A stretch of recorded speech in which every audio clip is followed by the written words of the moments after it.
Welcome to the Salmon Runs YouTube. Enjoy the video. You'll start with the watch face down on a soft surface and the band relaxed.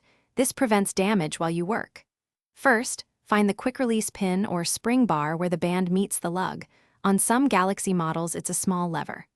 Once located, use your fingernail or a thin tool to push the lever toward the center of the band, releasing tension. Make sure to keep gentle, steady pressure so the pin clears the hole without bending or slipping. With the release depressed, pull the band straight out from the lug. Do not twist as that can bend the pin. If you have a traditional spring bar, insert a small flat tool at an angle to compress the bar and guide it out of the notch. Once freed, slide the band away. Once done on one side, repeat on the other. Make sure to keep track of tiny parts and align your hand so the bar exits cleanly. Steady, controlled motions reduce risk of scratching. To install the new band, align the pin with the lug holes. Start by seating one end in the notch and compressing the opposite end to fit into place.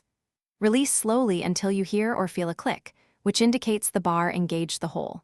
Once both sides are attached, make sure to tug gently and rotate the band through its range to confirm it's secure. If the band doesn't click or feels loose, reseat the bar and repeat the process to ensure proper engagement. Thanks for watching. Consider subscribing if we helped you.